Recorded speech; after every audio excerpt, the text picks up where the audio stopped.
So what is TCIL doing in education space?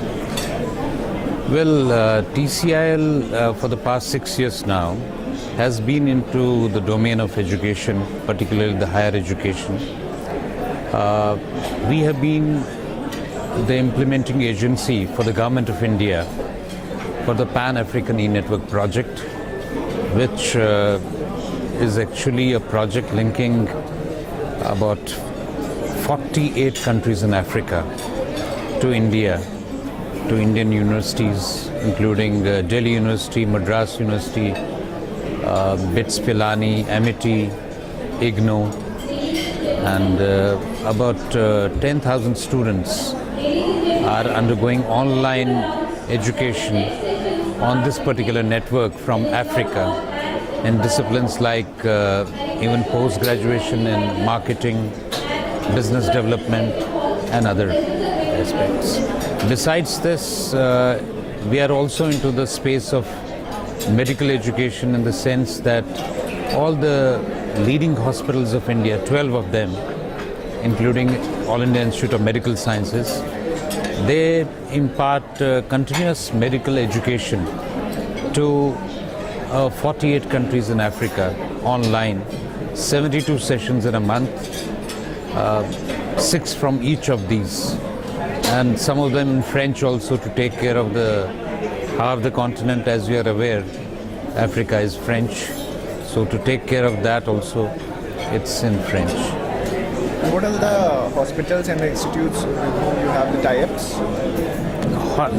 The hospitals in India, they are the All India Institute of Medical Sciences, Mulchand Hospital, Escorts, Fortis, then Apollo, Chennai, Amrita Medical Institute, PGI Lucknow, Narayana Hridyalay, and this you've got Nanavati Hospital, Mumbai.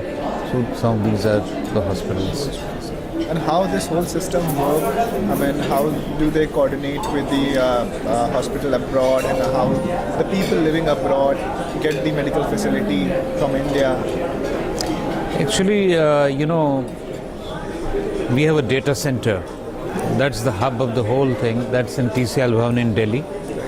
So all these medical colleges are linked by MPLS network to the central location. And in turn, from the TCIL data center, it goes on a IPLC, which is International Private Lease Line, to Africa. There we beam through a satellite hub. We have established a satellite hub station there. It beams into entire Africa, and all these countries directly into their hospitals.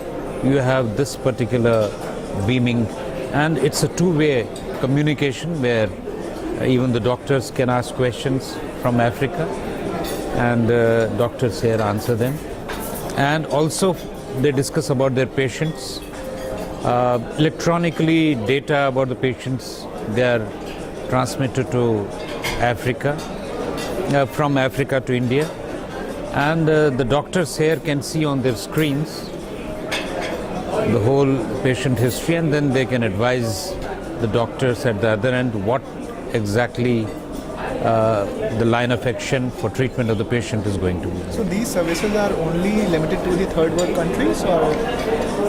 At present, Africa, then some of the SAARC nations, Right. and there is a plan of expanding it to Eurasia, to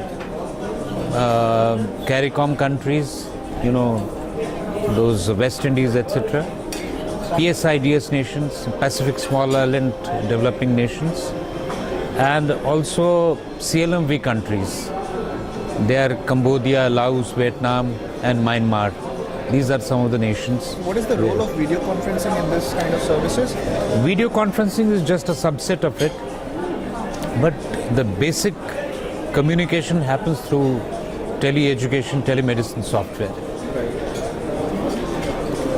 And do we have the other developed countries in Europe and US, Australia, who are also providing some kind of facilities to India, because if we see Africa or the South Asian countries, they are more dependent on India, because India is one of the best medical services. You're absolutely right.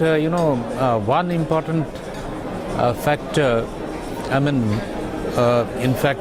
benefit, spin-off of this particular project has been the same thing you mentioned. There are a lot of people coming to India for medical tourism. Right. Earlier, they had to come maybe every 6 months, 1 year or 2 years for a follow-up. But now they are doing this on their network, because all the leading hospitals are connected to this particular Pan-African network.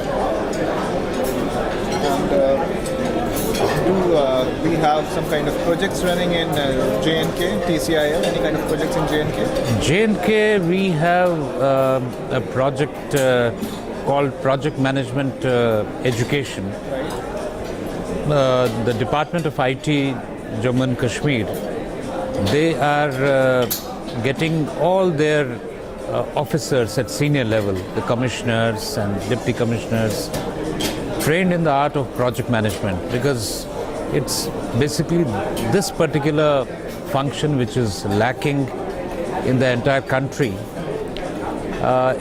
This project management ensures that you do complete projects on time, schedule, within the given budget, and maintain a particular quality.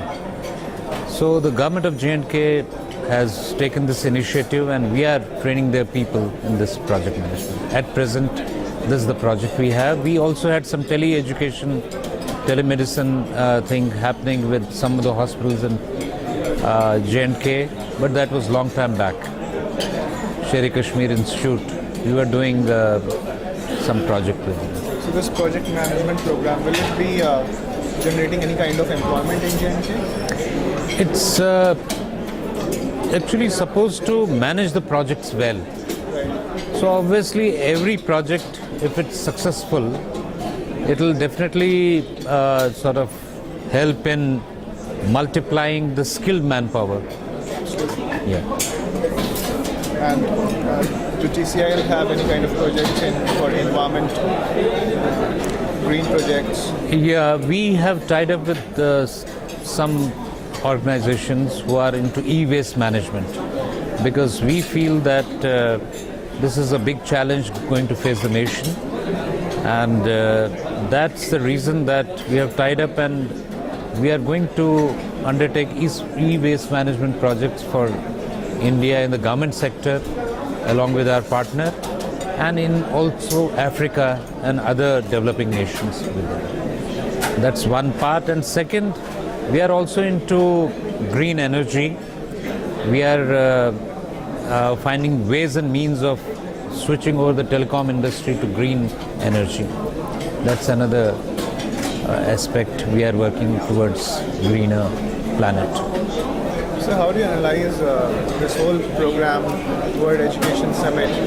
Will it be sufficient, such kind of projects, such kind of events?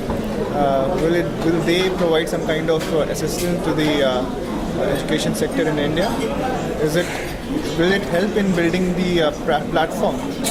Actually, all such seminars or conferences, they help in evolving the thought process. That's very important.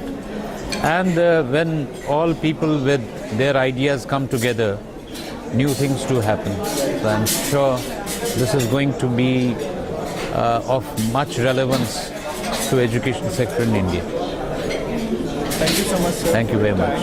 It's a pleasure having you here with us. Same here. Thank you very much.